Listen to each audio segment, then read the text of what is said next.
played that album over and over again, everybody at the party. They put me in the corner with earphones on. In the end, and I was just, the lyrics were there. The lyrics of all the songs were on the sheet inside. So I just remember sitting, looking at Radha-Londonishvara and hearing these songs over and over again. Govinda Mari Krusham Tamam Bhajan. And it all seemed very familiar. It all seemed like, I know this. Somehow I know this. And it wasn't until 1982, 11 years later, that I actually came to London. Or I came in 1980, actually. I came in 1980 on a short trip. And then I saw Radha-Londonishvara here in this temple. And I reflect on that time many times of how that feeling of familiarity was there. And then I think about how Krishna is the master of time. And somehow I understand that in that time, in that present time of 1971, which became time past in 1983 when I came here to serve Radha-Londonishvara, and became very familiar seeing them every day and praying to them every day, not knowing what to do in so many difficult situations. I can see now that in that 1971, which was a very present time, and I was looking at that album and hearing those songs, they were giving me a sense of familiarity in that time, which was the past of the time that I came here. I don't have any other way of explaining that, but it's very real for me. That the familiarity, Jai, Sri Radha-Londonishvara ki Jai, Sri Jagannath Baladev Subhadra ki Jai.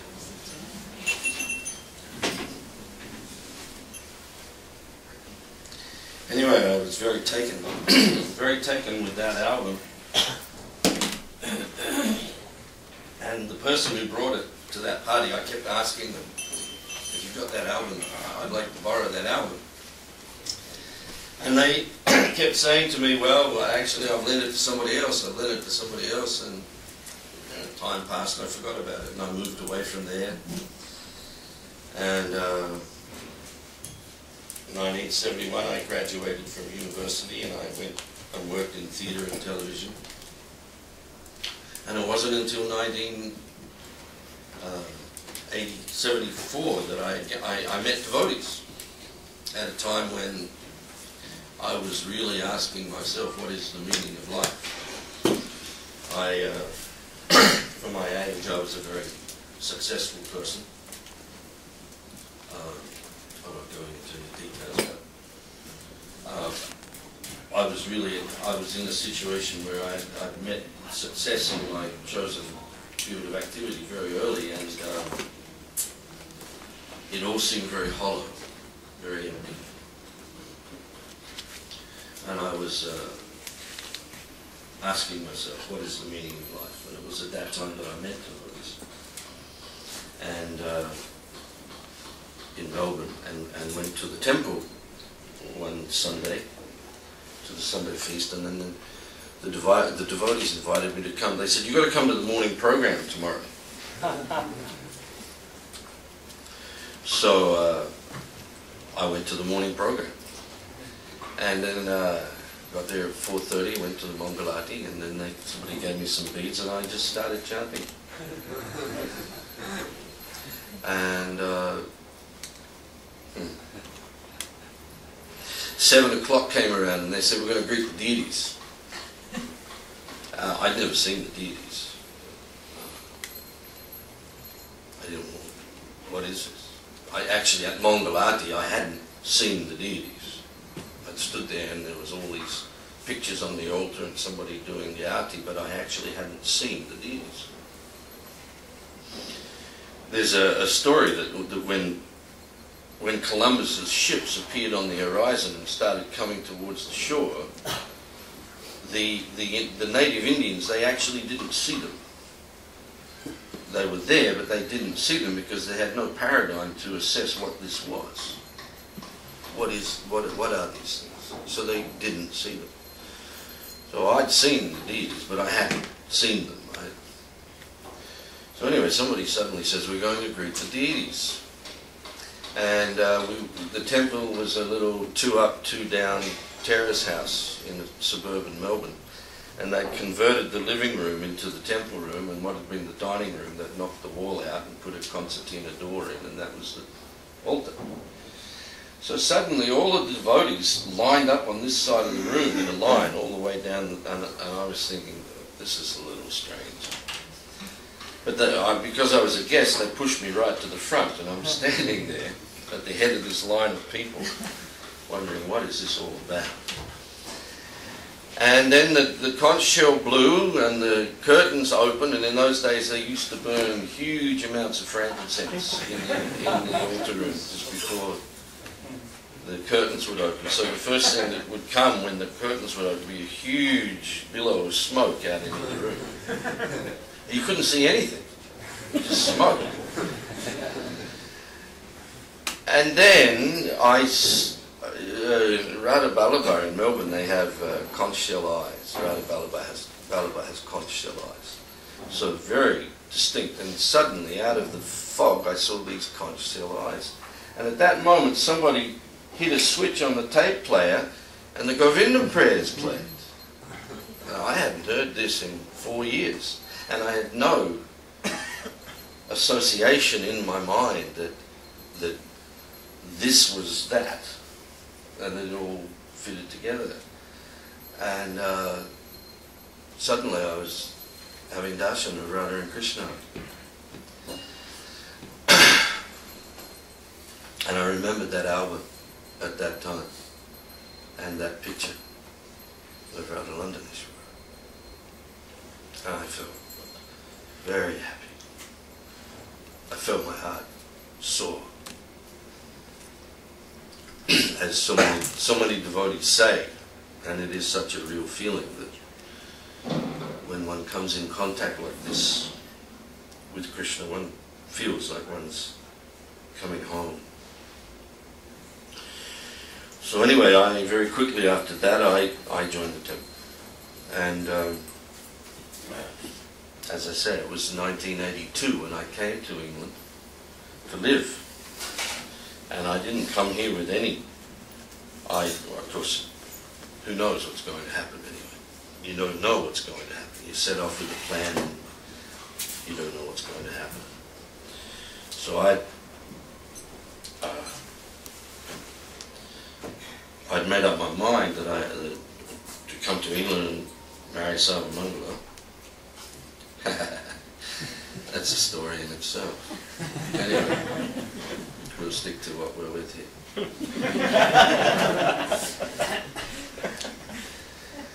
And there was a thing in England at that time called the Folk Program, Friends of Lord Krishna. And up to that time, I'd spend half of my time in the movement in Australia and half of the time in India. And with one thing and another, I've decided that I should be married, and I wasn't really up to being any kind of officer of the society, so I thought, well, I'll go to England and I'll get married and I'll live independently, and because Sava was working with Guru Padma on the folk program, and I thought, well, I'll take up that work and we'll live somewhere cheap in England and we'll travel and meet people and cultivate them in their homes. So that was September 1982.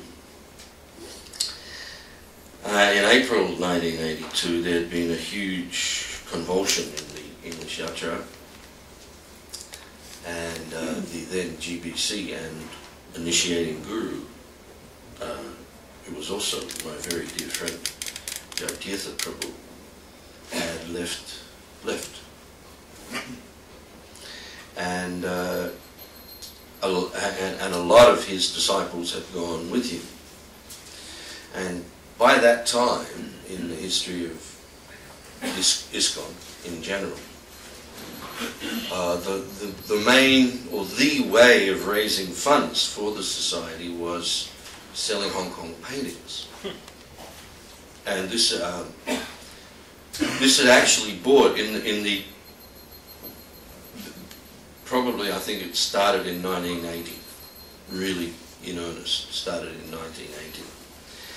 And it had brought a huge increase in income for the society. And in that situation,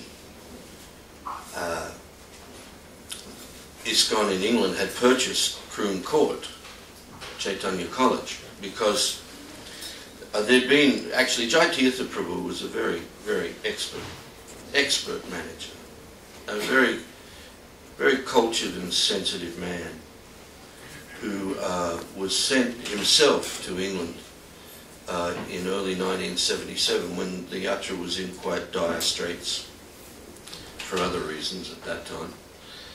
And he had really built the Yatra up. But in 1982, the English Yatra was the flagship Yatra of the ISKCON world. If you wanted to see how to do any cutting-edge preaching, you came to England. And prior to getting Soho Street in Berry Place, Rohini Nandan Prabhu had started a lunch program, and then he had developed what was called the Bhakta program. And over the years, into the late 70s, into the early 80s, they had made a lot of devotees. And the manor had become inadequate in facility to deal with everything, especially because by that time a lot of devotees were entering Grihastha ashram, and there were a lot of children coming, and there was need for a school, and there were so many new devotees coming all the time that there wasn't adequate facility to house them and train them at the manor. And there was also quite a large development of interest from the Indian community. So, as a long-term vision, Chaitanya College, Croom Court, had been purchased because there was so much money available from painting sales. A beautiful temple had been established. Croom Court was a what do they call it? Aristocratic, stately home.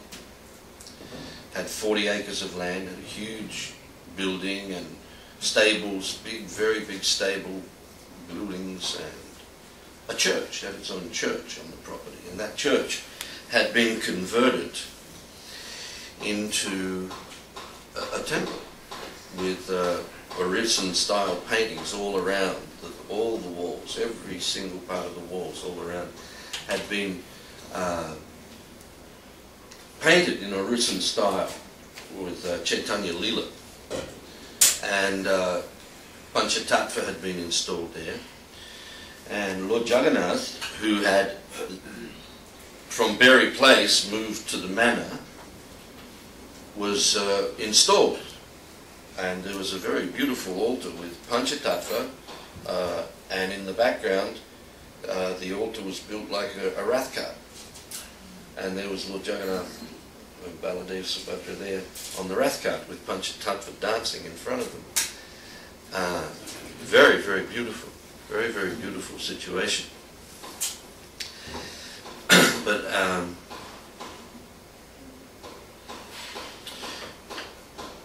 early in 1982, for reasons I don't think we need to go into here at this time.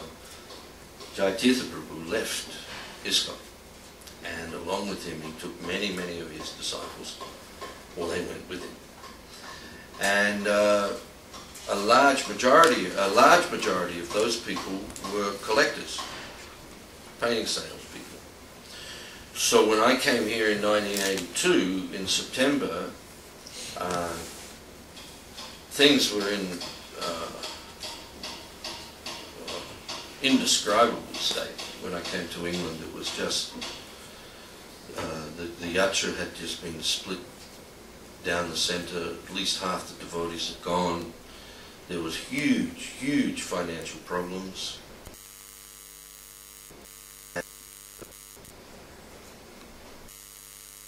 BC.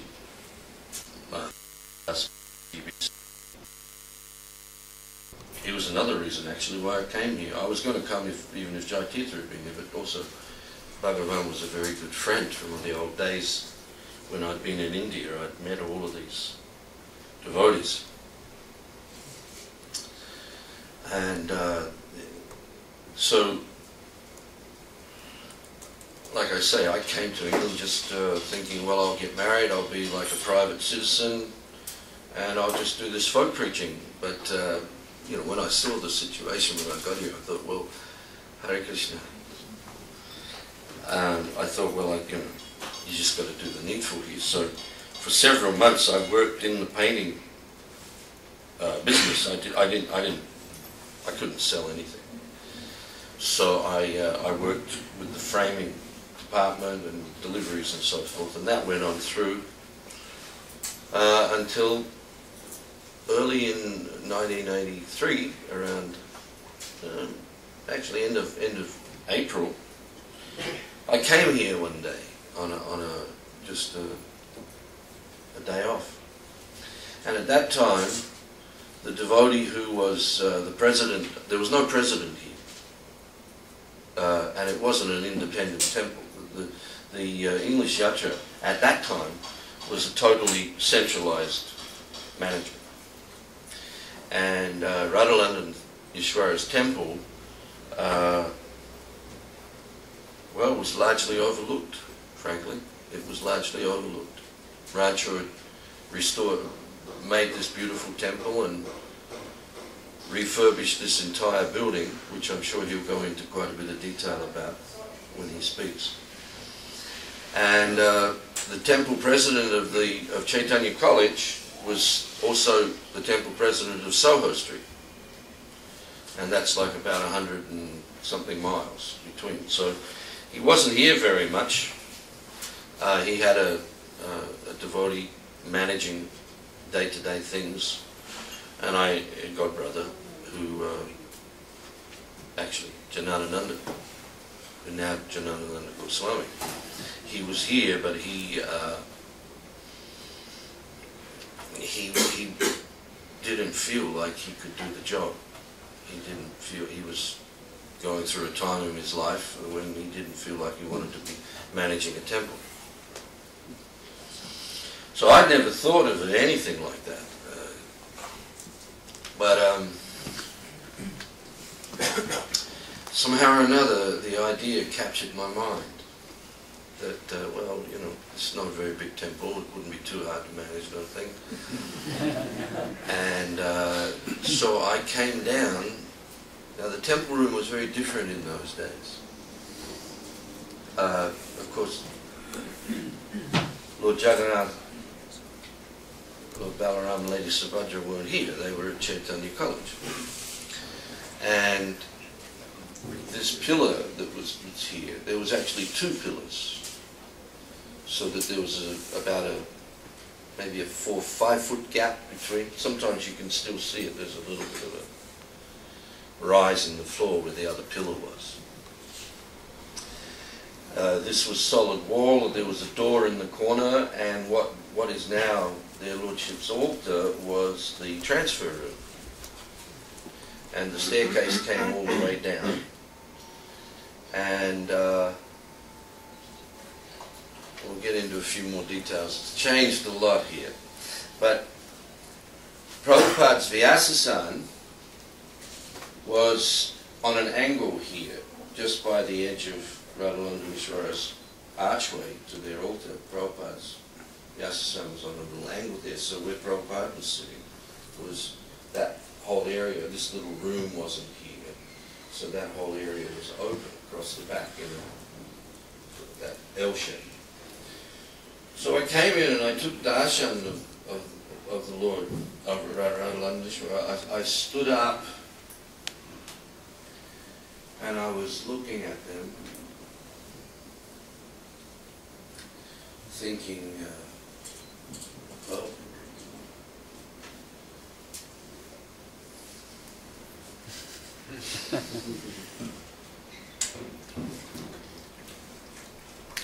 I was just thinking, well, if you want me, here I am. I swear he flashed his eyes at me. I didn't think any more about it. I went away. 2 weeks later, Sabra and I were at our fire sacrifice at the manor. And Bhagavan Das was giving the lecture. And at the end of his lecture, he announced that he was going to be sending us here. It's a wedding present. Wedding present.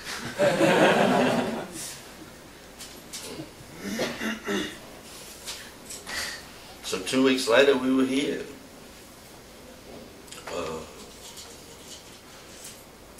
And then we were here at that time, that was June '83. And we were here for a little over 3 years until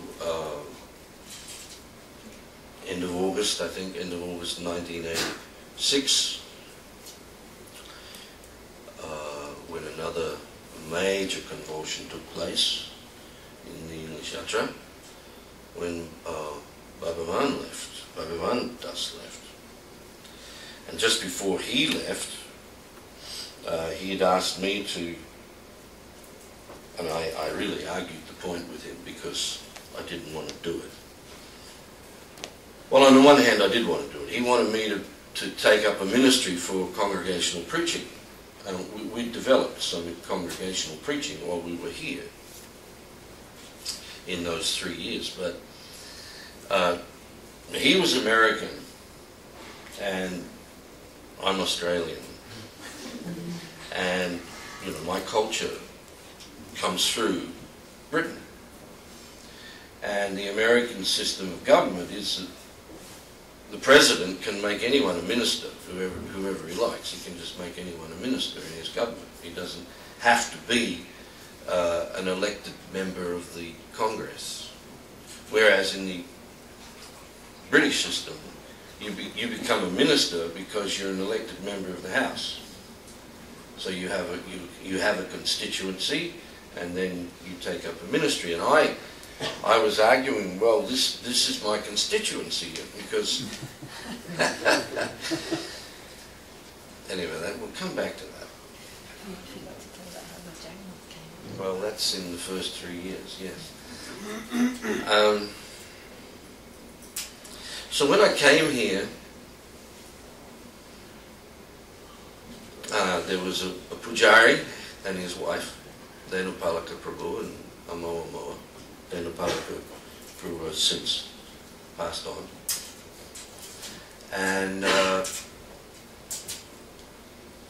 the situation was that Soho Temple basically ran a lunch program.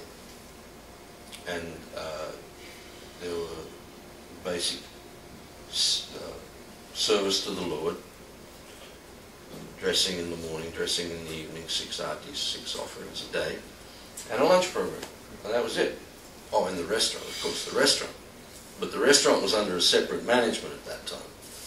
There was a manager for the restaurant. The restaurant was called Healthy, Wealthy and Wise. And the devotee who ran it at that time, he wanted to somehow or another make as much distance between the restaurant and the temple as possible.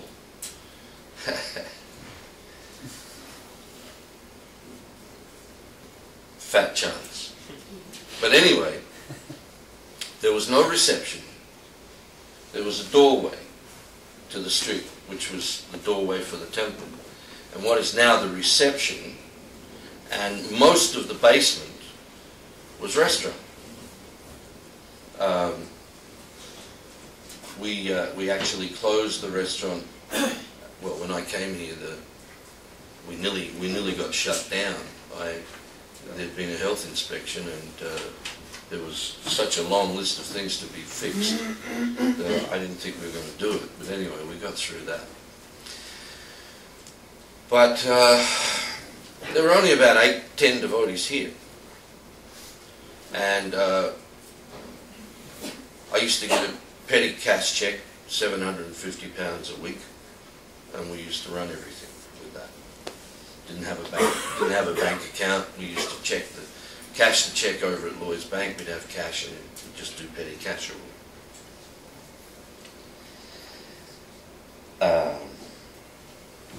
That all changed around the end of 1973 because the difficulty with the finances was such that there was an emergency meeting, and I put my big foot in my mouth and suggested the best thing to do was decentralize the ashram, because there were Sankirtan devotees, but they weren't connected to any temple, and they were just mainly traveling, and they were drying up. So we did it. I remember standing up in the National Council meeting, my knees were shaking. I said, well, we've got to decentralize the ashram. And everybody agreed. So we did it. So around the end of 1983, I got a call one day saying, well, from the end of the month you're on your own. That was what decentralization meant for me here at Solo. At the end of the month I was on my own. The restaurant at that time was in its era in terms of turnover. It was doing just as well as it is today. But and it was turning a profit every month, but because all the money was going into a central account, the money was being used for all kinds of other things. So the restaurant, I soon found out, was very much in debt. And on top of that, we had huge mortgage payments for this building, and we didn't even have a bank account. I remember running the temple for about 3 weeks just on the cash from the restaurant every day. And that was one time when we had a lot of money because all this cash was building up. But that time passed, and into 1984 we began to develop book distribution. And between the beginning of 1984 and around June, July of 86, we built up a Sankirtan party of about 15 devotees. And we had the region of everything south of the M4. Of course, I used to joke about that because considering where England is, everything south of the M4 is quite a bit of real estate on the planet. But actually, we only had the south of England. So everything south of the M4 and Kent, out in the east we had Kent. So we were running Sankirtan parties through there, and book distribution was developing. And sometime in 1984, however, the debt situation of the yatra was so great that it was decided to sell Chaitanya College. Well, actually, it was a toss-up between selling this building or selling Chaitanya College. And the only thing that really swung it in the end was that here's Radha-Londonishvara, installed by Srila Prabhupada. We can't sell their temple out from under them. And I was very sure we were going to do that. Of course, with hindsight, everything's 20/20 with hindsight, and with hindsight, it's pretty clear to those of us who were in management at that time, but not the most senior managers, and therefore we had no casting say on things. But our hindsight on it is that actually we probably could have saved Chaitanya College as well. And selling it was a huge disaster. Huge disaster. It actually decimated the community of devotees to this day. It never recovered. The devotee community never recovered. Although everybody came back down and lived around the manor, but by that time the manor, which was a theological college, listed as a theological college, was starting to attract a lot of interest from the Indian community because of the preaching of. There was a little cell of devotees here that grew out of a program called the Mahabharat Youth Club. Devotees like Shruti, Dharma and Pranabandhu, Atmeshwar, Hari Ram, Kinchana, Sakyares, Sitaram. There were about 10 of them, and they were preaching like anything amongst the Indian community. And pretty soon there were too many people coming to the manor for the likings of the Lechmore Heath residents. So that, alongside of the fact that the then National Secretary, without consulting anybody, put about 20 demountable homes on the tennis courts for grihastas who were moving back down from Chaitanya College, this really tipped the balance with the villages of Lechmore Heath. So by early '86, we had a huge problem, which I'll talk about again in a minute. But when it came to the point where it was decided that Chaitanya College would be sold, the question of, well, where do the deities go, came up. And at that time, Rome was doing very well, and they offered to take Panchatattva. But again, because Lord Jagannath had been installed by Srila Prabhupada, there was no question of them leaving England. And there was an idea at that time that another little altar would be made at the side, at the manor.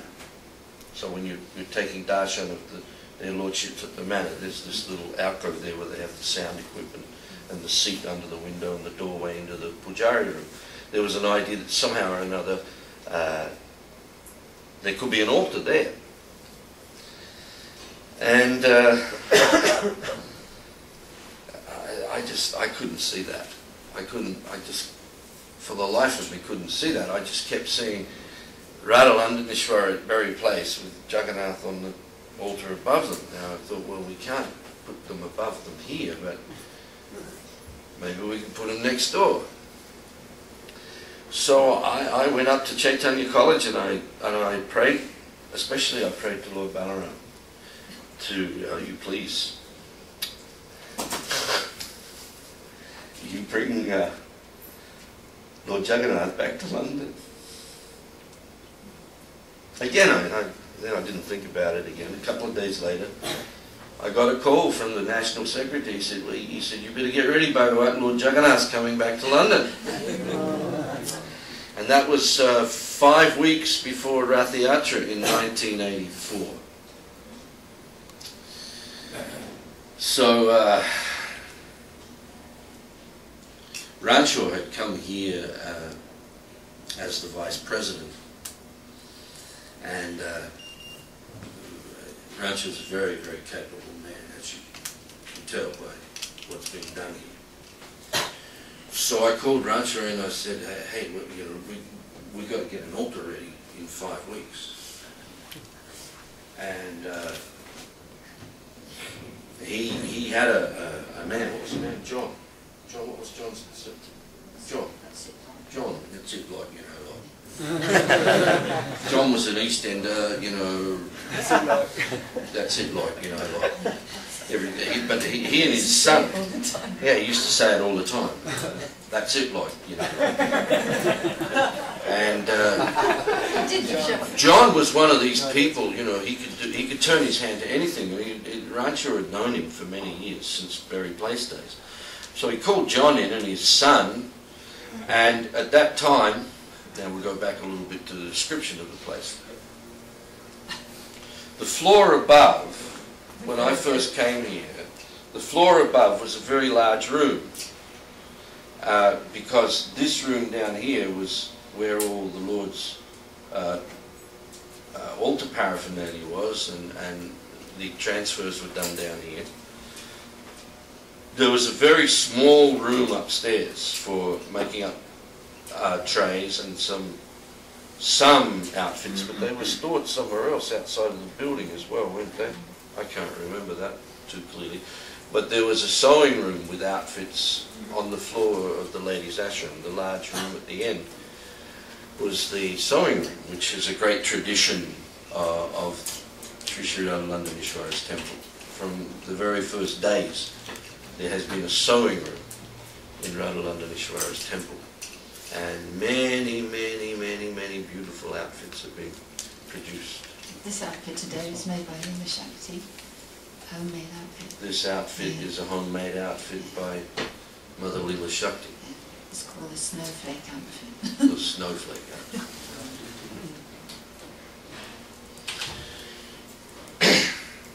So there was an illegal kitchen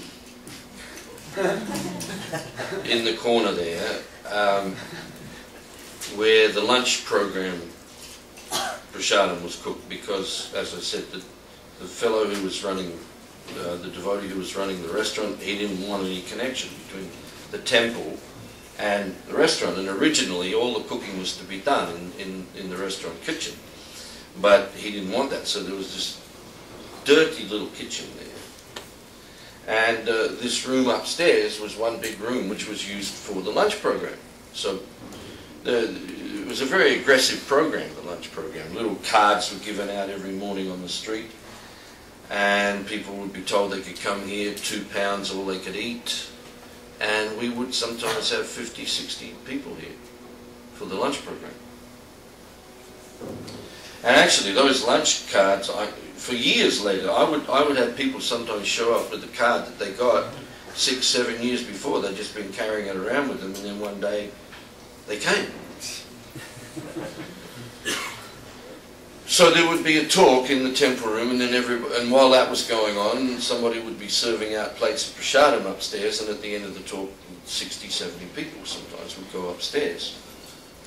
So we were faced with a situation where suddenly we're going to have Lord Jagannath here. So we, and the shop was, we made some major changes, because out here where the shoe room is now, that used to be a corridor through with fire doors either end, and there was some shoe racks in there, and between the door and the wall that made up that fire enclosure, in that little closet under the stairs, that was the reception and the shop. Yeah. And like I said, there was a doorway from the street with the staircase straight up. So Rancho went to work, and I said, Rancho, can we get rid of these pillars? And he said, well, you can get rid of one, if you can't do two. He said, the RSJ that you'd have to put in to do that would be just far too big. But he said, we can do one. So on the floor above, which is now the open seminar room, there were several small rooms up there at that time. One of which, sometime in 1987, Keshava Bharati Maharaj came to live in, and spent many years preaching here, made many devotees. And then there were tiny little rooms. And I'd knocked out a few walls at the end. What is now the library. You're famous for that. Yeah, I knocked a lot of walls out of here.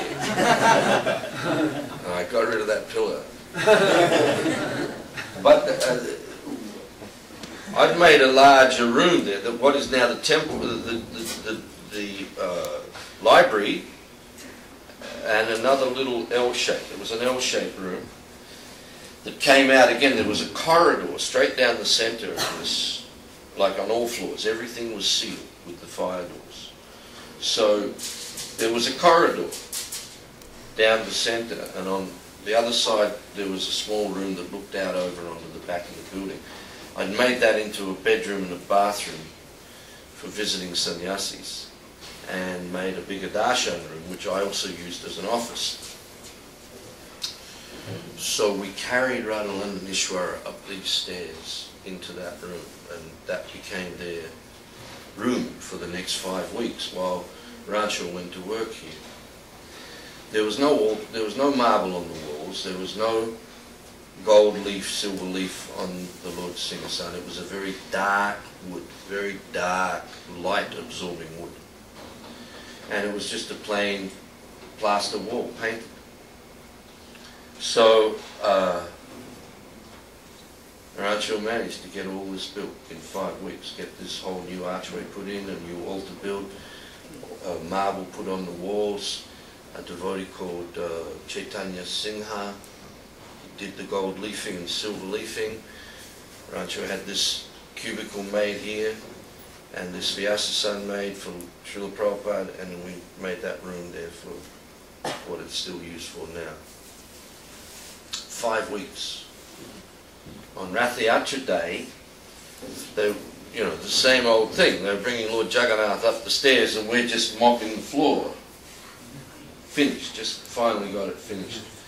And Lord Jagannath was put on the altar, and the temple room was packed with devotees come from Rath Yatra. And nobody had any idea of what we'd done with the Singhasan and the walls and the new altar and everything. And so then the curtains flew open, and everybody was just, oh! To see this transformation for Radha-Londonishvara and Lord Jagannath back in London. And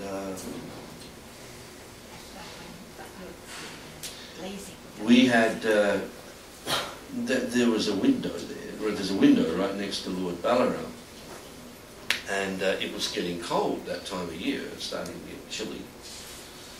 And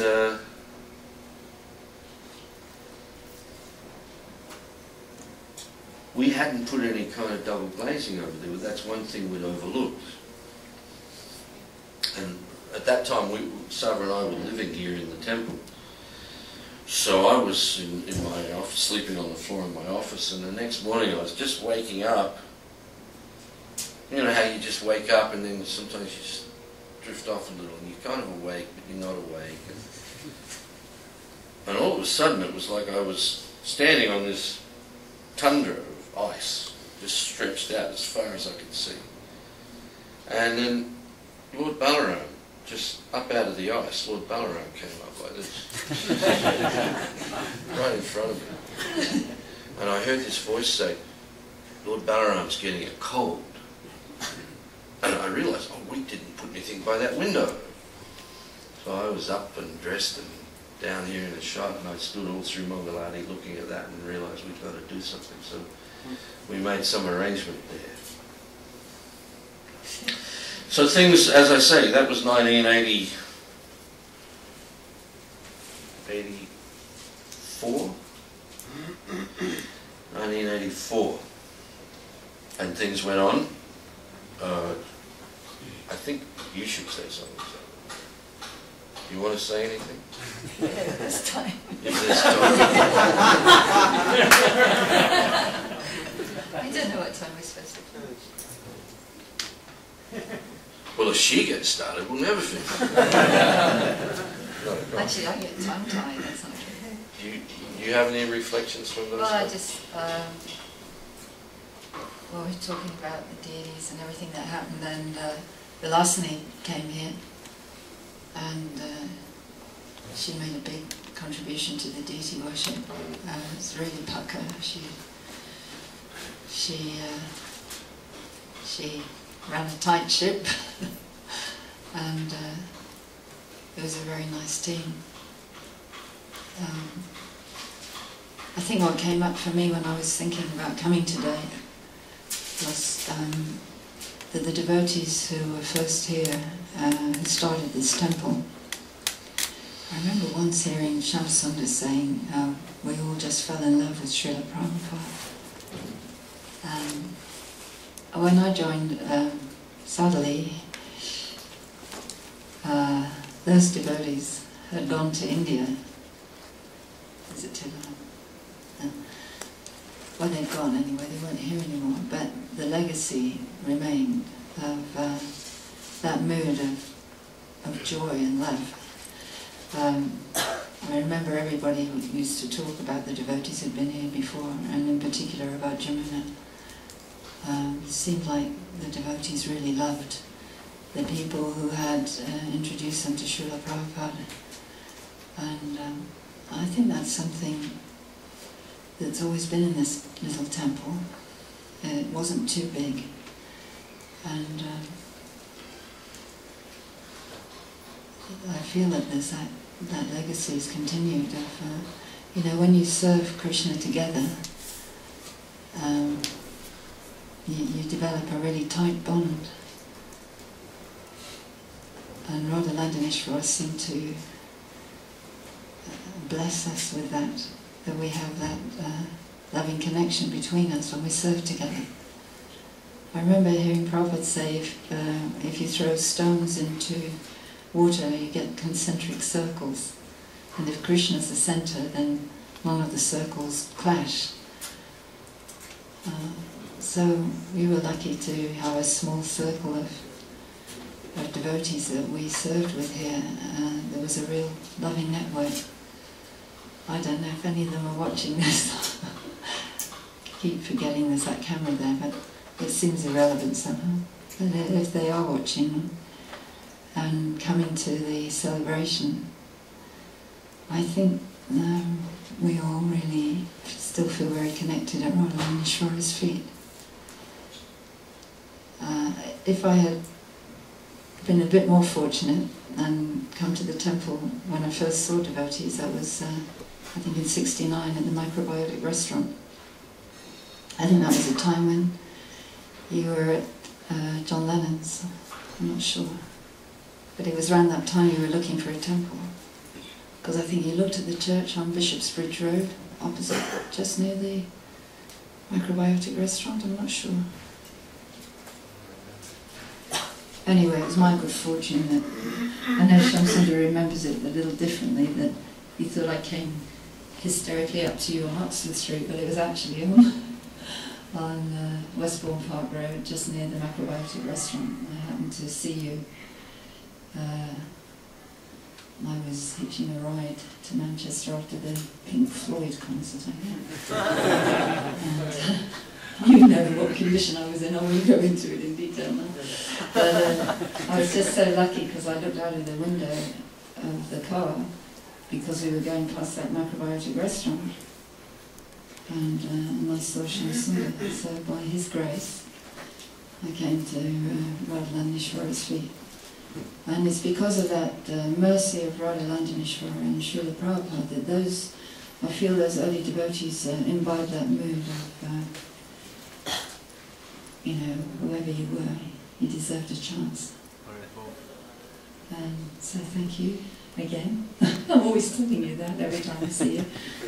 And I hope we can keep that mood here, that, you know, whoever comes in the door somehow or another, Radha-Londonishvara in control, and they've brought them here. And, you know, where would we all be if not for Srila Prabhupada and the mercy that he gave, and that his, you know, it's infectious.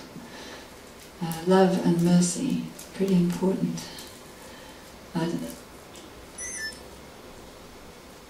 I think a lot of the older devotees from the early days were not really formulaic people, real characters, and thank goodness. And I always think that preaching is not a formulaic thing, it's a matter of sharing that love and that you've been touched somehow by a pure devotee. And that came to us, you know, that's been passed down to us. Parampara is not just, I don't think it's just a Diksha situation, it's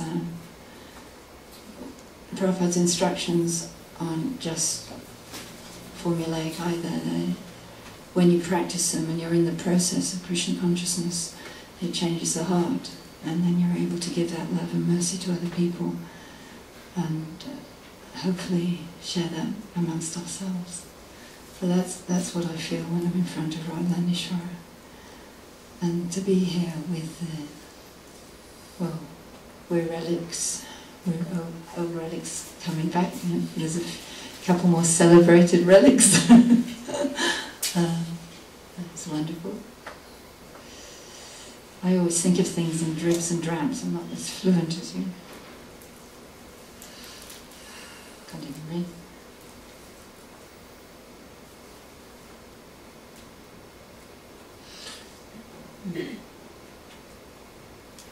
Oh yes, I know. When you first came here, Shamsundar Prabhu and Guru Das, if it hadn't been for your strategy and desire, you know, to meet the Beatles and Prabhupada and Krishna's blessing to do that, we would never have heard My Sweet Lord, and you would never have seen the Radha Krishna Temple album. So that's fantastic. So many nice devotees. Yeah, let's just keep the family spirit. When I joined a Berry Place, everyone used to talk about how they'd been trained up, and Tribhuvanath was there then also. And he was like a little shining light. He was the darling of Berry Place. He was so effulgent.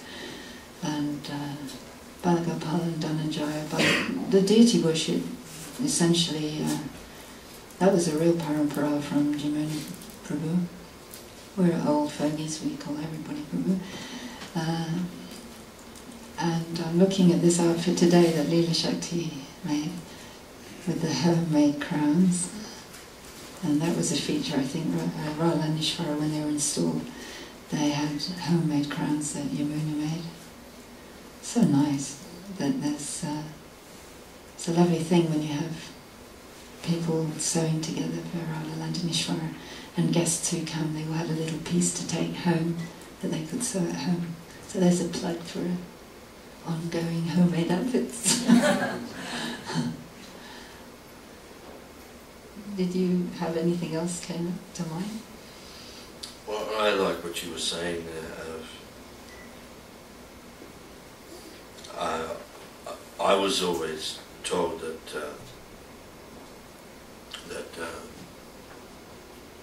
Guru Das Prabhu, Jamuna Prabhu were the father and mother of the temple, and it was a family. And I think, you know, over the years we've had different conceptions of what ISKCON is. You know, there's like the idea of us being members of Lord Chaitanya's army. There's the idea of corporate ISKCON. But I think, I know by personal experience, the only real conception of ISKCON that works is the family conception.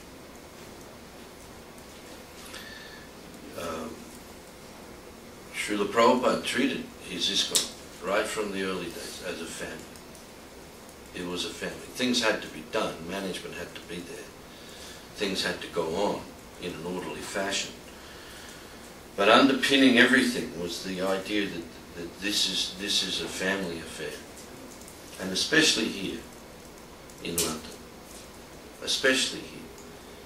Because we should not forget that Radha-Londonishvara are the first installed marble deities in ISKCON.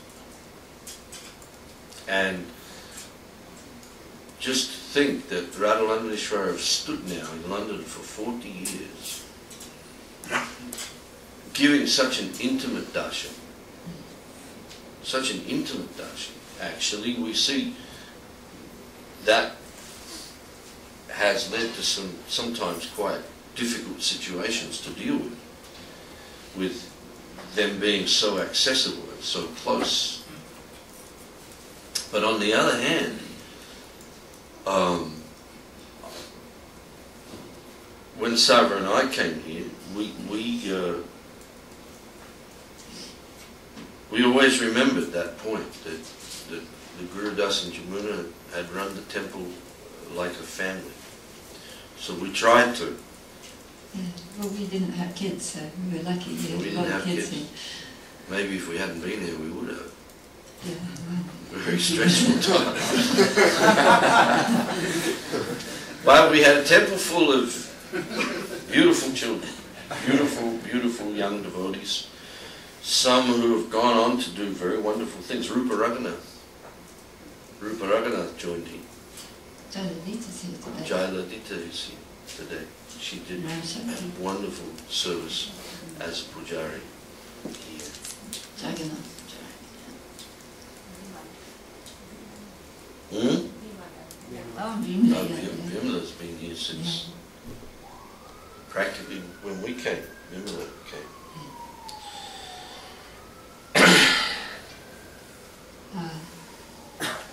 But they were those days that, I don't like to stress on it or harp on it, but those days that we were here for 2 separate periods, from June 83 to August 86, and then from June 87 till September 1990. They were tumultuous times.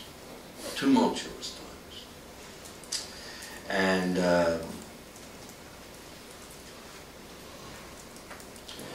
there always seemed to be a crisis. There was always a crisis happening. And I remember during that time, Ronald Reagan was President of America. And, you know, Prabhupada explains how Chanaka Pandit says you take a good lesson even from a man of a low-class nature. And I remember being here, and I came back for the second time in 1980. 87. And I read an interview with Ronald Reagan, and somebody asked him, how does it feel to be the president?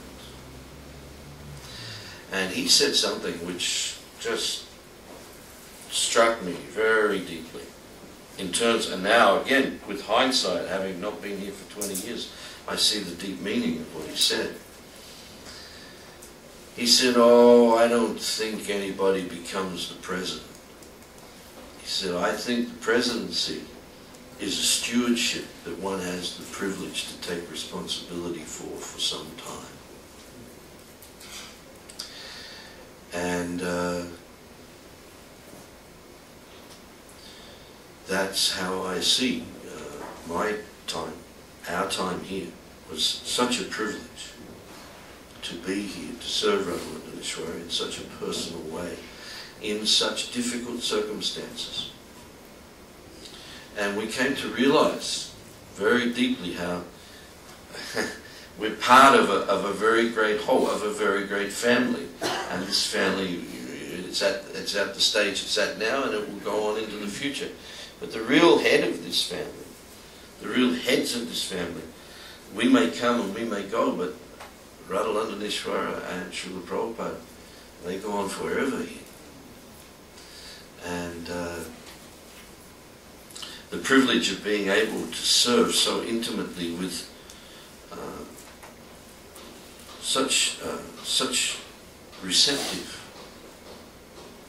forms of the Lord. The Lord has appeared here and made himself so available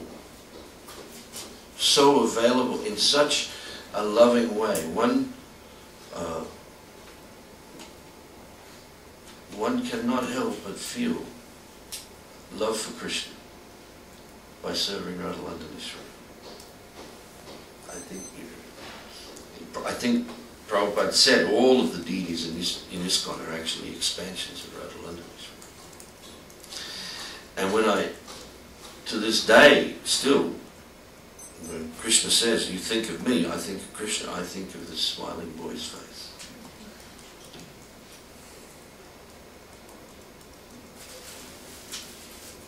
And my modus operandi with devotees when I was here, when you're the president, so many people come with so many personal problems, so many issues that are going on in people's lives. And especially in those days, I was a much more inexperienced person. And I would be very often confronted with issues that I didn't know what to do. I didn't know what to say to people. So I would always just encourage devotees to come down in the temple room and reveal your mind to Radha-Londonishvara and pray for His mercy. And devotees, I would see devotees would come into my office, they would be morose, they would be crying, they would be so disturbed. And I'd send them down here and they'd chant a couple of rounds, or they'd stand and just see the Lord for a while, and they would be transformed. They would have if the problem hadn't necessarily gone away, they would have the realization that they had a friend who was helping them. And I think, we can see so many people, 40 years, how many hundreds of thousands of people in this crazy city have come through Radha-Londonishvara's temple. Come and taken darshan, taken prasadam, heard the chanting of the holy name here. And I was just listening recently, Prabhupada was talking about how you can just come and see Krishna. Just by seeing Krishna, you're becoming purified at a rate that you can have no conception of how it has happened. And it is so enlivening to know that we're 40 years into this project here now, and everything is going so well. Especially for me, because like I say, in the times that we were here, because like in 1986, there was another huge tumultuous convulsion in the yatra, and again, so many devotees left. And again, such huge financial burdens, and always, I remember just all the time, pushing off the creditors, pushing off the creditors, pushing off the creditors. But somehow or another, Radha-Londonishvara have just held it and pulled it through. And the longer one is here, the more one realizes they're doing everything. We're all just here by their grace. And one should never take that for granted.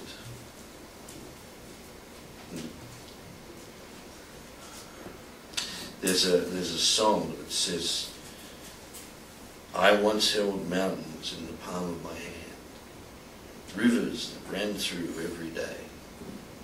I must have been mad, I never knew what I had until I threw it all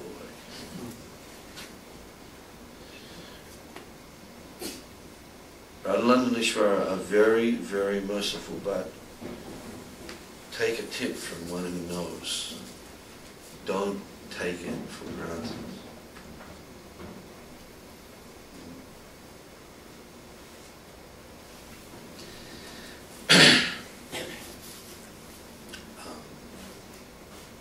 there's many more things, but we've run out of time. That's okay. Huh?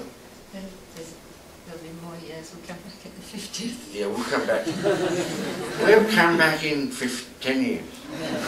Tell some more stories. Let's hope we're all here for 50 years. Thank you very much. All glories to Srila Prabhupada.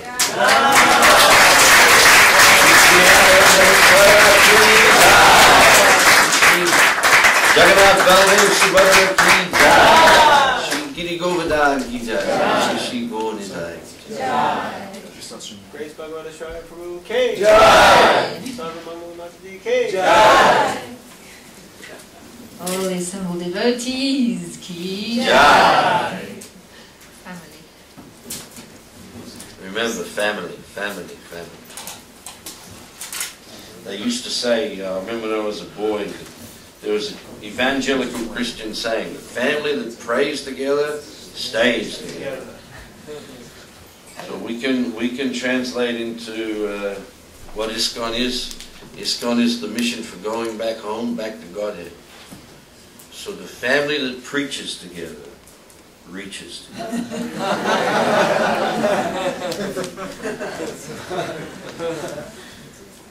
Thank you very much. Oh, we're going to be interrogated. There's questions? Okay. Does anyone have any questions?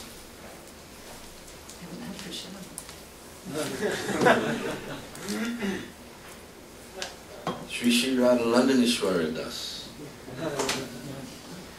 Yes.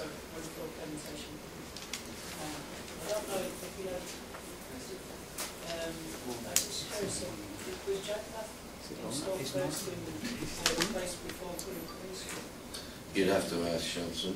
Yeah. Very good. I want to know. Very good. Before Radha-Londonishvara or after?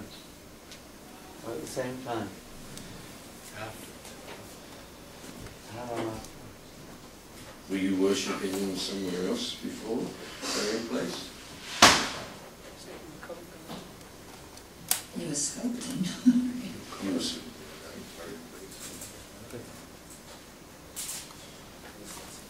All right. Don't recall.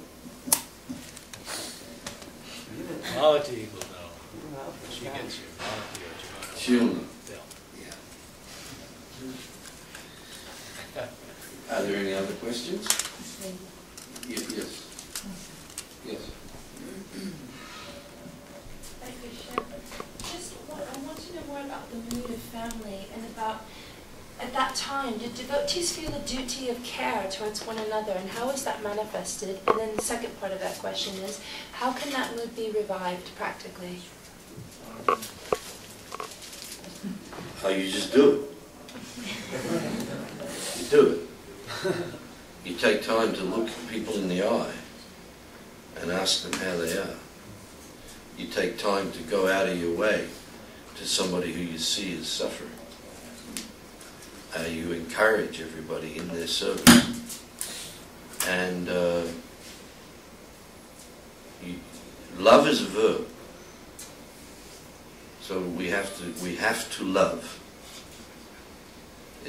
So these are the ways of loving. To be concerned about the welfare of others. That means the person standing next to you.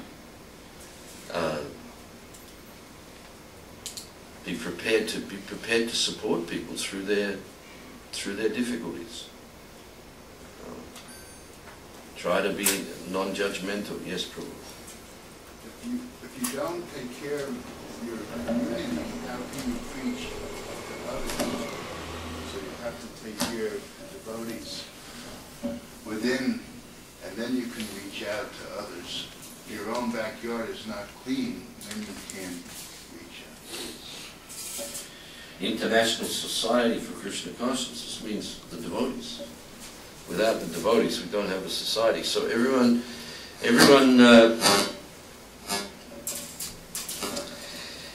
has something to offer in in the mission.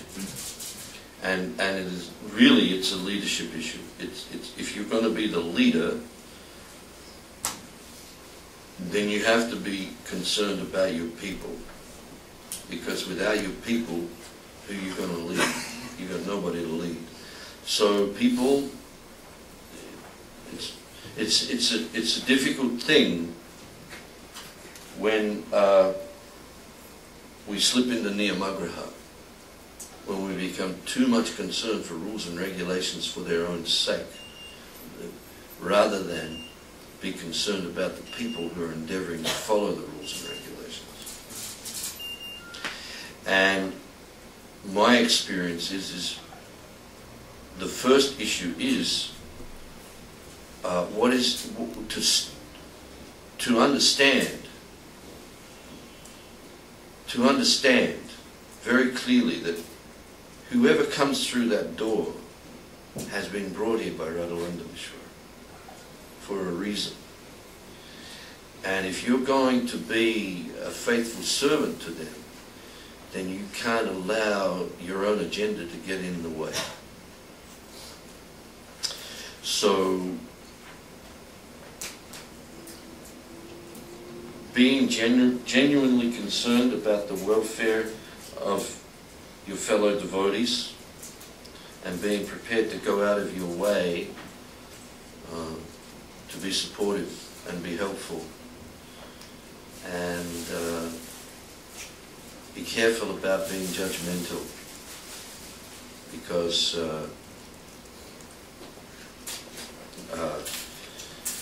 there's a saying, if you point one finger towards somebody, you got three pointing back at yourself and one pointing at the Lord. So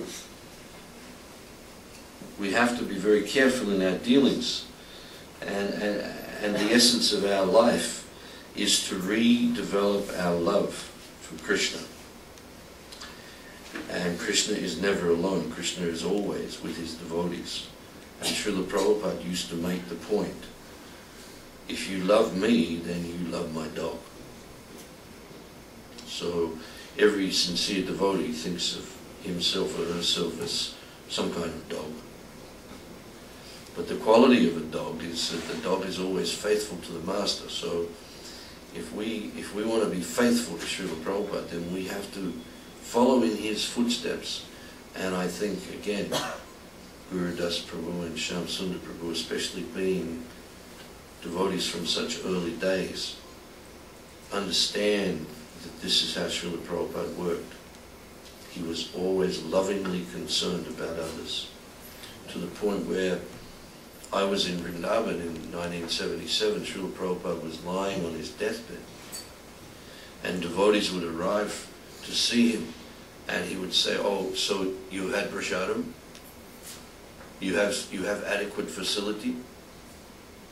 And if there was any concern about these things, if it wasn't happening properly, Prabhupada would be on it, making sure. And he was going through the process of quitting his body, but he was still concerned about others. I just wanted to say something. That not sitting here holier than thou thinking that we know how to do that, because you make mistakes. We'll make mistakes, and you know that to some extent you've formed some really good relationships, and there's some love between you, but you know that lots of times you blew it. So I think it's good to just remember, we're all in a process of becoming, opening our hearts and becoming purified. So best not to be too hard on yourself and not too hard on other people, because it's easy to say, oh, it should be more like this. And it just occurred to me when you said how to revive that, because it's a constant struggle. Especially if you're managing, you have so many things to deal with, and so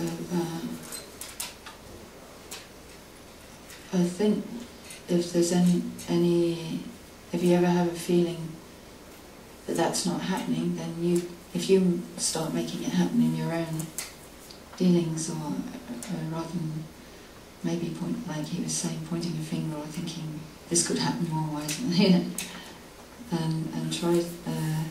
We should try to appreciate each other. And we're bound to make mistakes sometimes. It's just part of being human. Do you have a story or two about Prabhupada in his old days? Yeah. Personally? So, thank you. When you brought me to the temple that time, I was a bit like my husband. I was really covered. I didn't really see Srila Prabhupada until a week later. We were all in the van going to the airport. Mondakini was there and crying because Srila Prabhupada was leaving. What is it? She's always crying. Yeah, crying. She was a really ecstatic person.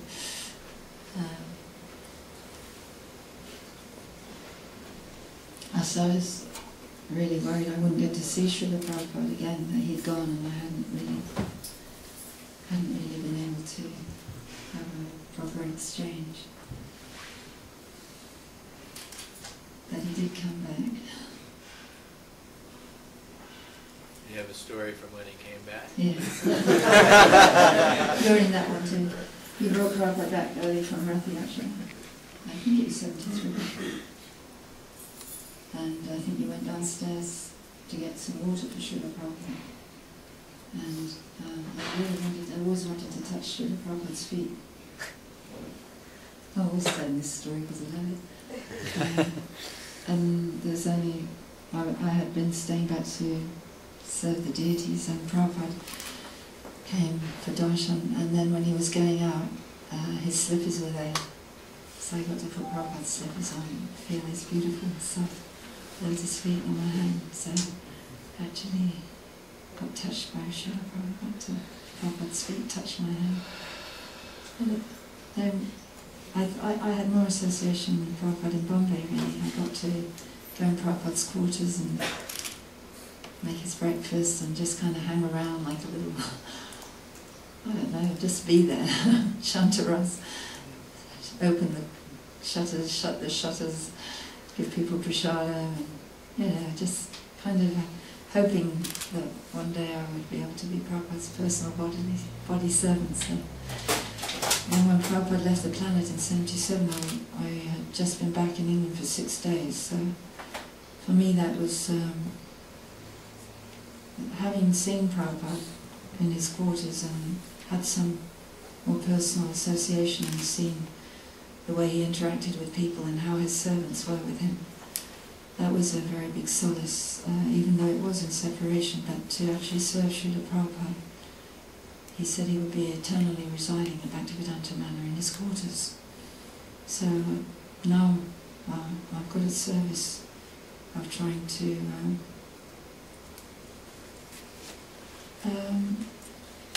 somehow talk about those days at the manor, somehow that people can appreciate that Srila Prabhupada's for everyone, and that you can have an intimate personal relationship with him now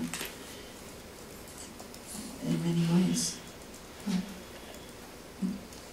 Very place. Yeah, we saw Prabhupada. Mostly we saw Prabhupada. You know, most of us weren't as intimate with Prabhupada as you were. But you know what Srila Prabhupada's like. If he just glanced at you, that was very, very intimate. Because no matter what you were experiencing, you felt obviously that he saw you as you are in your spiritual identity. And when he cast that glance over you, you became aware of your spiritual identity. Which was remarkable. You actually got a taste, you actually had an experience. I mean, I'm a big protagonist of experience. That Krishna consciousness, we have the philosophy and we have to learn it, but we get our realization experientially when we actually experience that taste.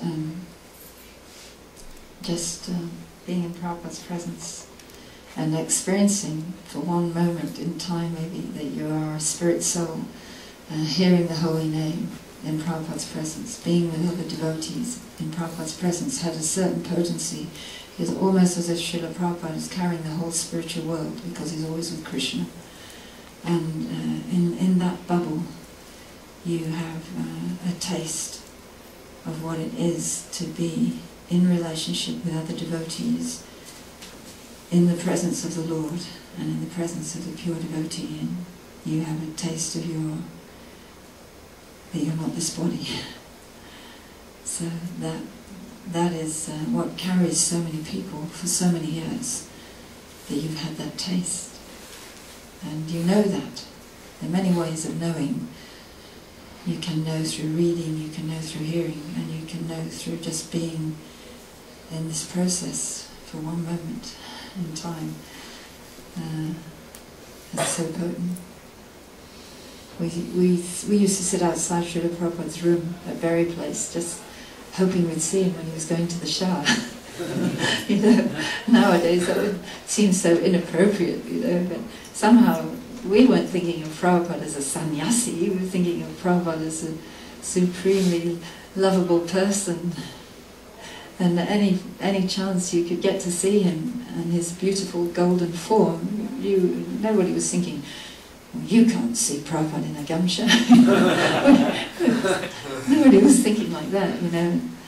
So, you know, you saw Prabhupada going to the toilet, you know. It's like, wow, and pay obeisances and then wait for him to come back to his room. You have his thread up over his ear. Yes, thread up. Yes. I got my Gayatri at Berry Place from Srila Prabhupada personally. I brought him some nice roses at Covent Garden. That was my most favourite service, getting flowers for Londonishvara. And I bought these flowers. Not many flowers smell at the market, but there's one nice rose called Sonia. It's got a bit of a perfume, so I gave those to Srila Prabhupada. That was Dakshin. It wasn't, you know, how much money. It's just somehow that you want to give something that you thought was beautiful to Srila Prabhupada. And then he gave me his Gayatri. And I was quite good at chanting slokas and, you know, getting the Sanskrit right. So I was listening to Prabhupada and repeating it, not looking at the paper, and then he told me, look at the paper. So I don't think I was getting it right. So it was really nice to be in Prabhupada's presence and get the Gayatri mantra. And then I went and said it in the temple room. The first time I said the Gayatri mantra, I really had an out-of-the-body experience. Because I was so naive, you know, I was thinking, wow, you know, and saying the Gayatri. I thought that was going to happen every time, as before the nodding off started. And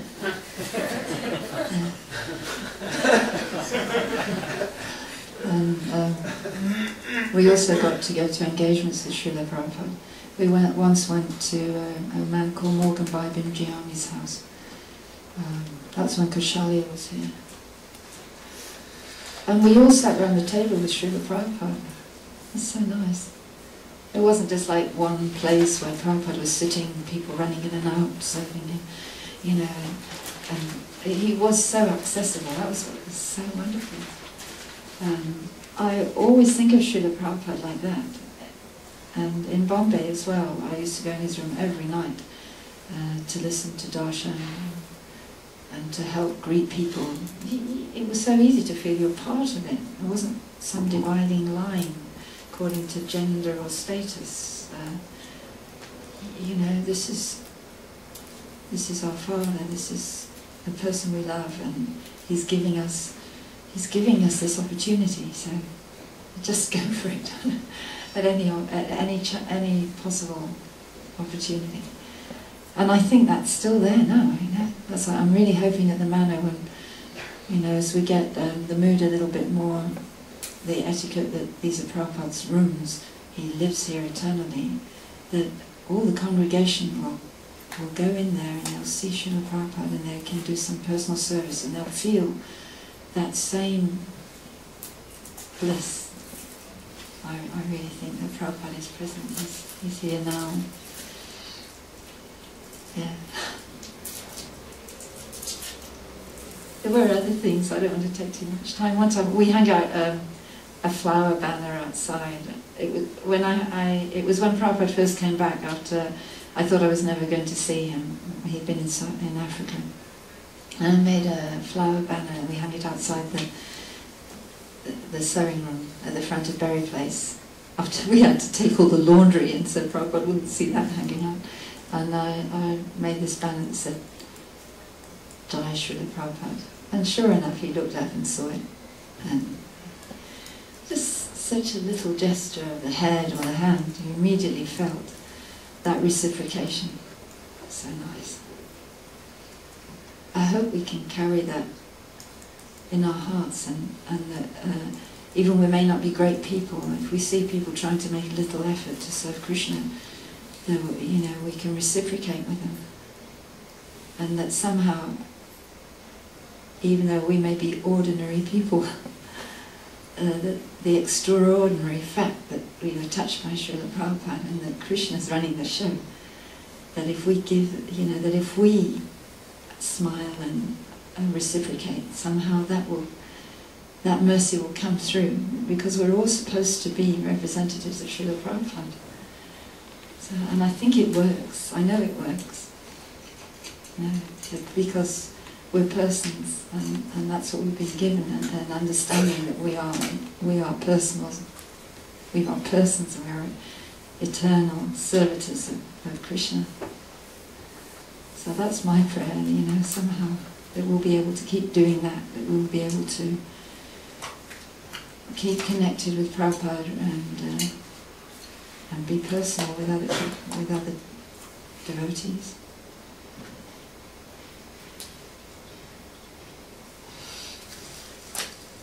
And you had an experience, even though you weren't here, when Prabhupada was here in this temple, you had an experience when, in a drama. Shruti Dharma did a drama of Srila Prabhupada in England, and we were all thinking, how is anyone going to play Prabhupada? That's ridiculous, we were a bit cynical about it. But Shruti Dharma was here in 1977 when Srila Prabhupada was here, and he told me the other day he was actually on the list to get initiated, and he studied those DVDs of Srila Prabhupada and entered into that spirit of the way Prabhupada exchanged with people so deeply that we did the drama in this temple room.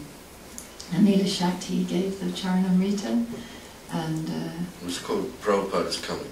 Yeah, Prabhupada's Coming. And we were all getting ready, decorating the Vyasa-san, and we were in ecstasy. We were saying, "Oh, Prabhupada's coming! Have you got this? Have you got that?" And we were all crying just because, just by entering into the pastime, you actually get that emotion. And then Shruti Dharma, the whole pastime of coming to London unfolded, and then he went up the stairs, and my husband was the president then, and he walked up the stairs, and Can I tell it now? Yeah. Shruti was playing Srila Prabhupada, and this whole play had gone on and making preparations for Srila Prabhupada. The audience was all sitting in here, and like I was saying, the devotees are running around doing all the things that they used to do when Srila Prabhupada would arrive. And Shruti, he walked in through that door, and he came down, and he stood here, and we had Govindam prayers playing, and the curtains opened. There was Radha-Londonishvara, and I was standing behind Shruti. And I swear it was Prabhupada walked in. The way he played him. He had him, the way Prabhupada carried his head, and the way he'd move his tongue in the corner of his mouth. And he had all Prabhupada's gestures. But he wasn't like acting, he was just in the role, and he came in and he stood there, and I was standing behind him like I was Prabhupada's arrived, everybody's jumping, the curtains opened, and he turned around to me, he said, "You have done well." I burst out crying. It was just Prabhupada.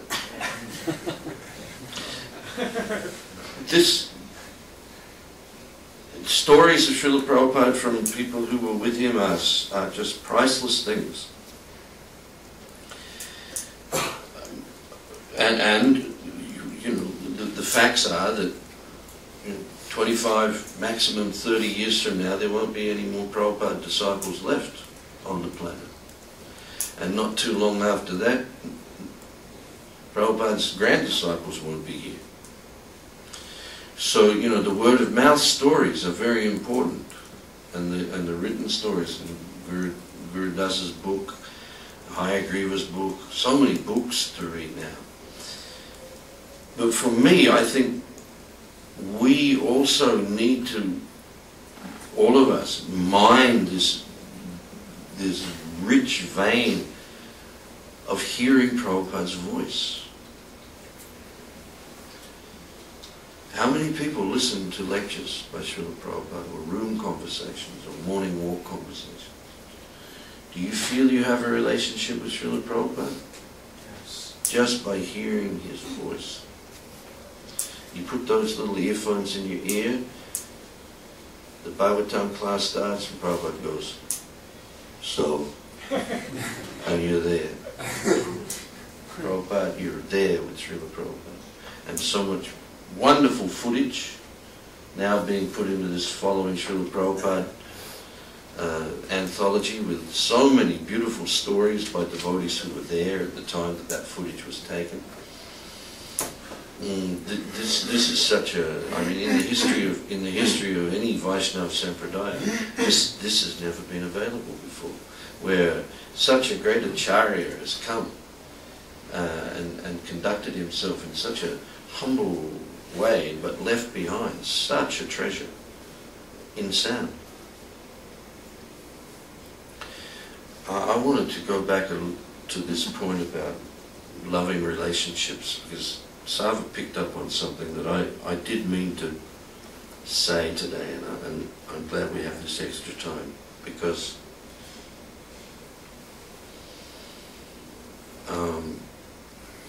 in the course of my service here, I know I committed a lot of offences against devotees.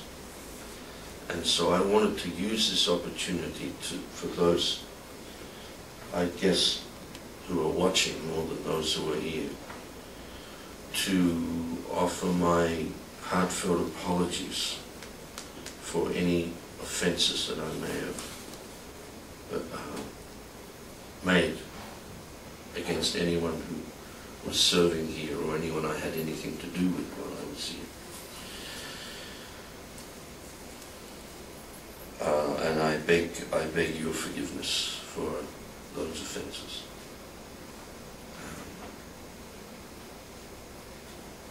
And if you can find some love in your heart, then please forgive me. I think less experienced person, and I know I did offend a lot of people, so I'm very sorry, and I beg your forgiveness.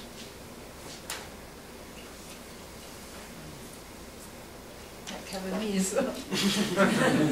Not that I offended you. Yeah. No. Always.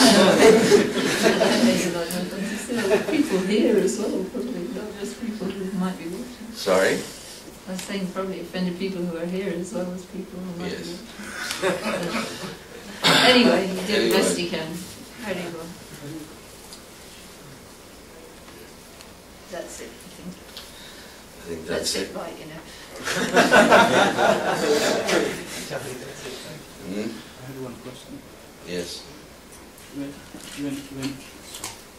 When serving Radha-Londonishvara or their devotees, what would you recommend us not to do, and what should we do so that we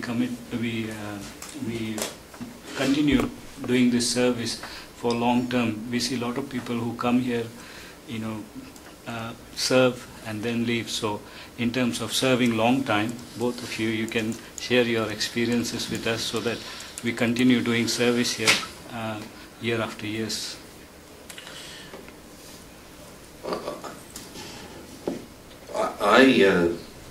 I firmly believe that we don't spend enough time together chanting for the pleasure of their lordships.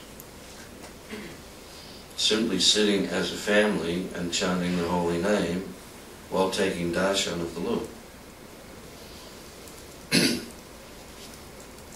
This is one thing I'm very deeply impressed with about what Sri Radha-Swami has developed in Hungary, where the focus of all of the devotees' lives is Radha-Shyam Sundar.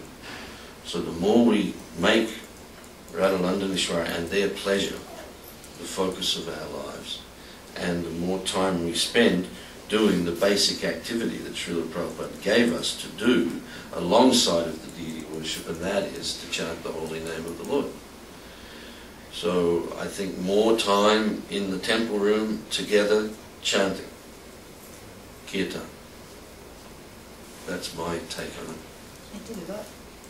I do that quite a lot here. More and more. More and more. I like to say something. I think also that kind of like the whole concept of people leaving. Sometimes you don't see people here because there's other things happening that they have to take care of in their lives. And I remember myself having a condescending attitude in the past and thinking, oh God, that was really nonsense.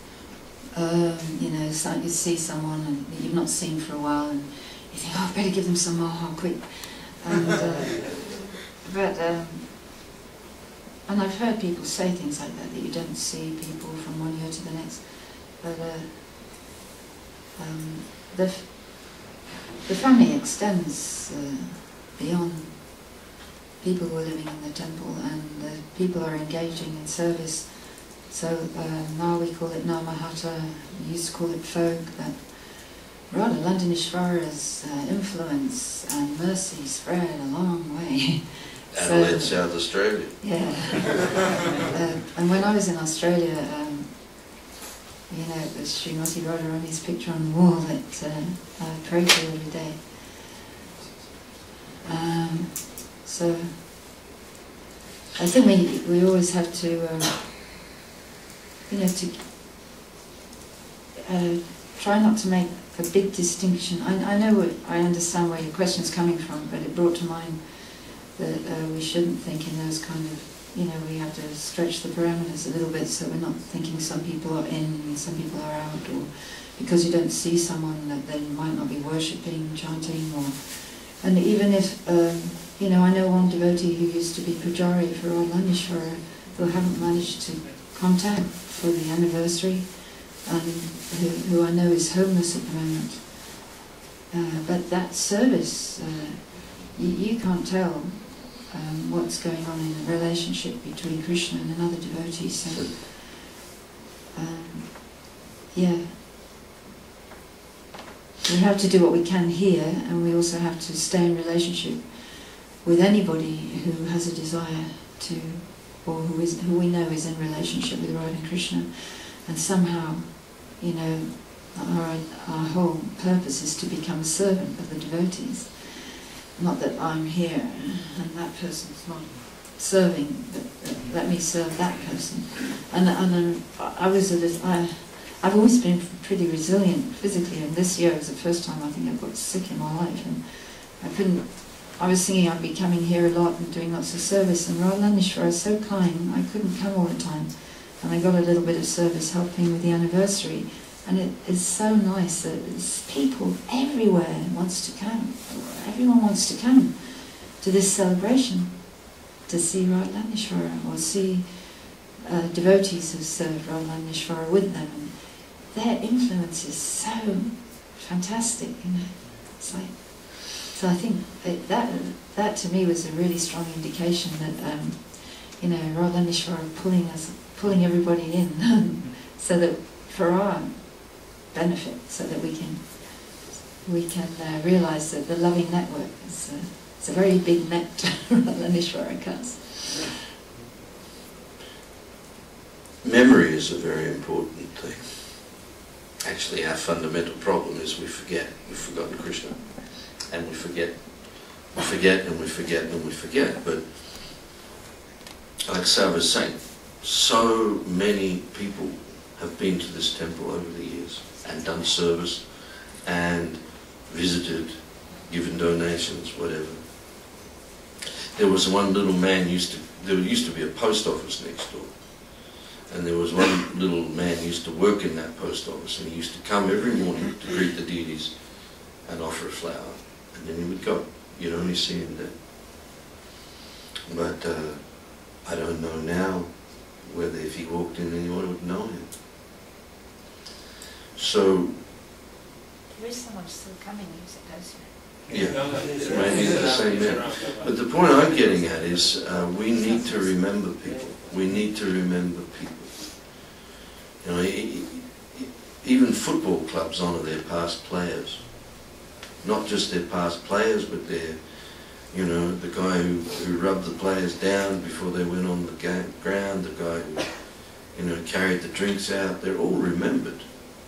And I think so often in ISKCON we forget people.